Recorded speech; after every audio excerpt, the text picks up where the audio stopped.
இன்னைக்கு நம்ம பார்க்க போறது 2 வெரைட்டிஸ் ஆஃப் பொடி. புளிக்காய்ச்சல் பொடி,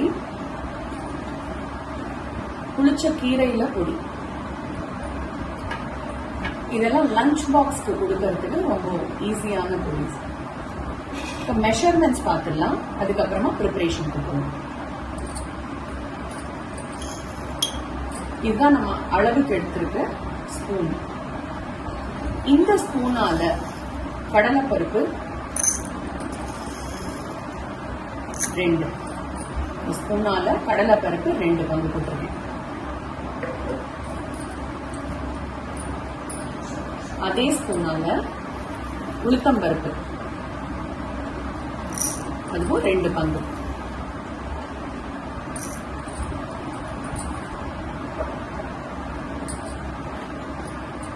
தனியா இது 3 பங்கு.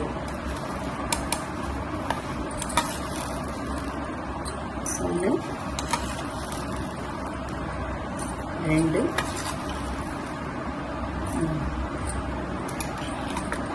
மிளகு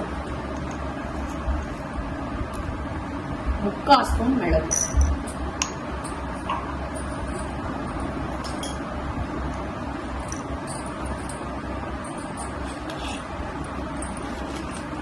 எட்டு காஞ்ச மிளகா, நெல்லிக்காய் சைஸ் புளி. இப்ப இது எல்லாமே ரோஸ்ட் பண்ணிக்க போறோம். இதுல நான் சொல்லாம மிஸ் பண்ண கொஞ்சம் போல எல்ஜி கட்டி, பெருங்காய கட்டி, கிறிஸ்டல்ஸ் மாதிரி கிடைக்கிறது, எள்ளு கொஞ்சோண்டு, வெந்தயம் கொஞ்சோண்டு. நான் கல்லுப்பு போடும்போது நான் அளவு காமிக்கிறேன். நம்ம கடலை பருப்பு போட்டுருவோம். இந்த டைமும் போட்டுருவோம். உளுத்தம்பருப்பு ஓரளவுக்கு வறுபட்டாச்சு. நம்ம தனியா போட்டுக்கிறோம். மிளகு போட்டுக்கிறோம். நம்ம இதுலயே வெந்தயம் ரொம்ப கருகக்கூடாது. எள்ளு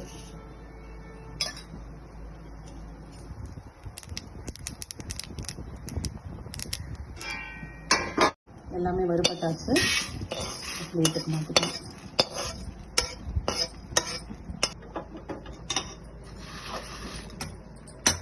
லைட்டாக ஆயில் ஊற்றிருக்கோம். இந்த ஆயிலில்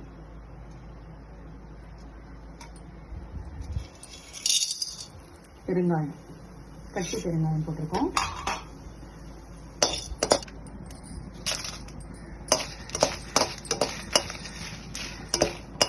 மிளகா சொன்னோம் இல்லையா,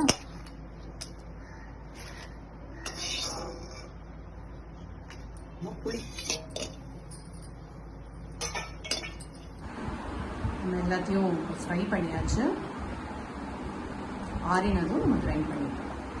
ஃப்ரை பண்ணது எல்லாத்தையும் மிக்ஸி கண்டெய்னர்ல போட்டுட்டோம். பார்த்துக்கோங்க, கொஞ்சம் உப்பு.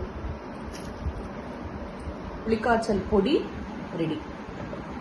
இப்போ நீங்கள் என்ன பண்ணலாம், நல்லெண்ணெய், அதுதான் கொஞ்சம் நல்ல வாசனையாக இருக்கும். கடுகு, கடலைப்பருப்பு, கொஞ்சம் போல உளுத்தம்பருப்பு. பருப்பு அளவெல்லாம் நமக்கு என்ன விருப்பமோ அதுதான் பருப்பு அளவு. 2 காஞ்ச மிளகா கிள்ளி போட்டுக்கோங்க. கொஞ்சம் கருவேப்பிலை. இந்த பொடி போட்டு மிக்ஸ் பண்ணிட்டு சாதத்தில் மிக்ஸ் பண்ணிங்கன்னா ரொம்ப நல்லாயிருக்கும். ட்ரை பண்ணிட்டு சொல்லுங்க. இப்போ நம்ம புளிச்ச கீரை பொடி பண்றோம்.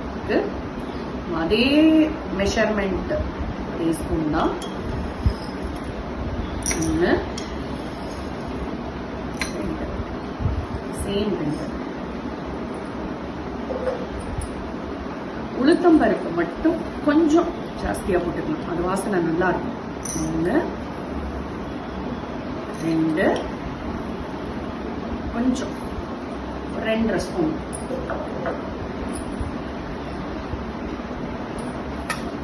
அகைன் இது ஆப்ஷனல். தனியா வேணும்னா போட்டுக்கலாம், எங்களுக்கு பிடிக்கும், அதனால கொஞ்சம் போல தனியா போடுறேன்.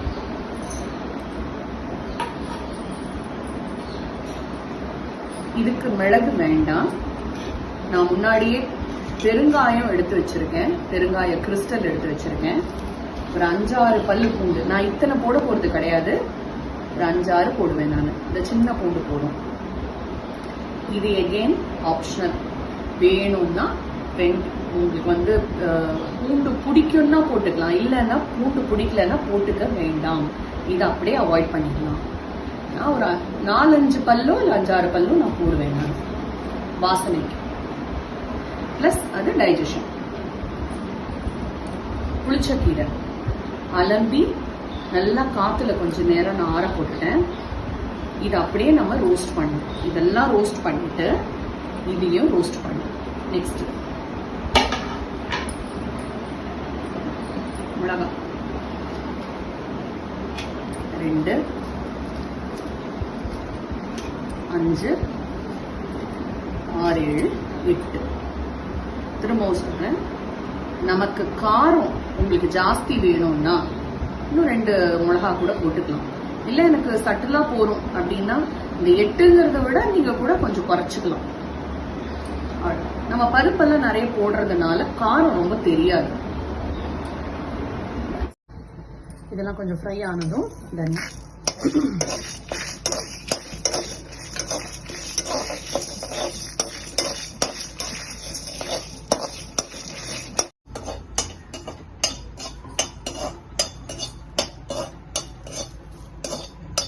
வச்ச புளிச்சக்கீரை நல்லா காஞ்சு போச்சு. இப்போ நம்ம அதையும் ஃப்ரை பண்ண போறோம். போட்டுட்டு நல்லா சிம்ல வச்சிடுங்க அடுப்பு.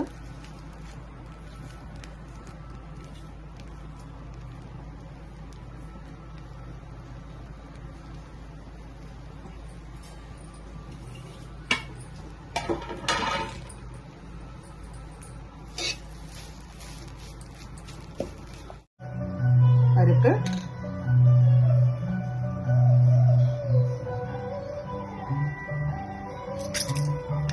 கடலை பருப்பு, உளுத்தம் பருப்பு. நம்ம இப்ப 2 பொடி கிரைண்ட் பண்ணி வச்சோம் இல்லையா, புளிக்காய்ச்சல் பொடி, கோங்குரா பொடி, அந்த புளிச்ச கீரை பொடி. ஜஸ்ட் கொஞ்சோண்டு சாதம் கரட்டி காமிக்க போறேன்.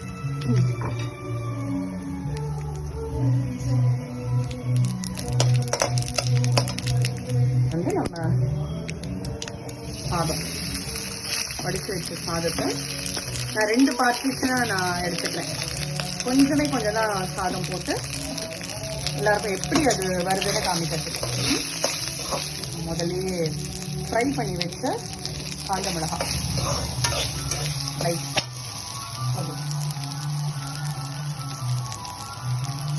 கருவேப்பிலை. இப்போ புளிக்காய்ச்சல் பொடி. அந்த பொடி பொறுத்த வரைக்கும் நான் வந்து இதுல சால்ட் போட்டுட்டேன். ஸோ அது கரெக்டா இருக்கு. நம்ம கலக்கிற இதுலதான் இருக்கு போட்ட சால்ட். ஸோ இதுக்கு மேல நம்ம போடணுங்கிறது இல்லை. இன்கேஸ் நீங்க கம்மியா போட்டுட்டீங்க, இன்னும் கொஞ்சம் சால்ட் ஆட் பண்ணணும்னா இந்த ஸ்டேஜ்ல நீங்க ஆட் பண்ணிக்கலாம். சில பேர் வந்து சாப்பாடு வடிச்ச சாதத்துல கூட நீங்க வந்து கொஞ்சம் லைட்டா உப்பு போட்டு சாதம் வடிச்சீங்கன்னா கூட இந்த கொஞ்சமா அரைக்கும் பொழுது கொஞ்சமே கொஞ்சம் உப்பு போட்டு அவ்வளவுதான். ஸோ தட் கரெக்டா இருக்கும். புளிக்காய்ச்சல் பொடி ஃபர்ஸ்ட் நம்ம இப்போ புளிக்காய்ச்சல் பொடி அரைச்சது கலந்து காமிச்சிட்டோம். இப்போ புளிச்ச கீரை பொடி நம்ம அரைச்சோம், அதையும் சாதம் கலந்து காமிக்க போறேன். அதுக்கு ஆயில் ஊத்திக்காம, இதுக்கு ஆயிலும் ஊத்திக்கலாம், நம்மளோட ஆப்ஷன் தான். இதுக்கு நிறைய பேர் நெய் கொஞ்சம் சேர்த்துக்கிறது இல்லை, அதனால லைட் நெய் கொஞ்சம். ஓகே,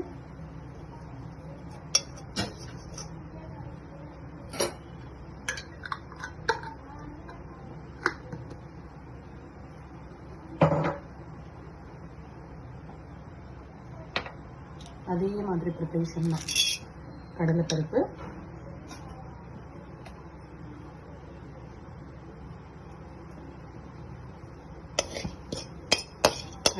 கொஞ்சம் நல்லா ஃப்ரை ஆனதும் உளுத்தம்பருப்பு.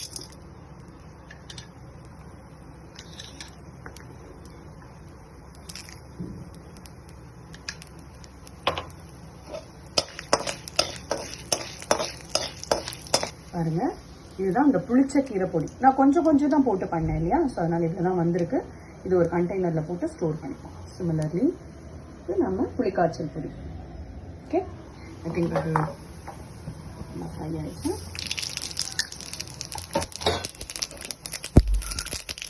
மிளகா,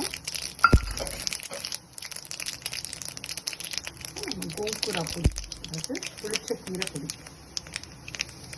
போட்டு இன்னும் கொஞ்சம் மிச்சம் சாதம், அதை 2 பார்ட்டிஷனாக பிரித்து வச்சேன். புளி சாதத்துக்கும் இருக்கும், அதே இதில் போடுறேன். இந்த பொடியோட ஹைலைட் எப்படி பொடியோட ஹைலைட் என்னன்னா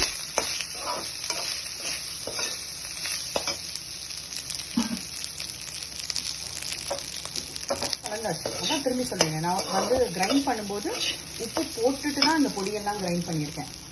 அதே மாதிரி திரும்பி ரிப்பீட் பண்றேன்.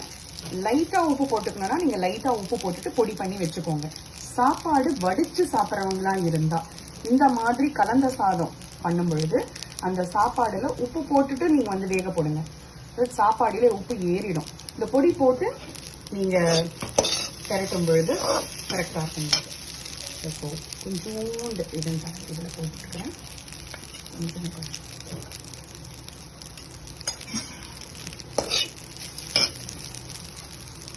இப்படி கிரைண்ட் பண்ணி வச்சு நான் சாதம் கலந்து காமிச்சேன்.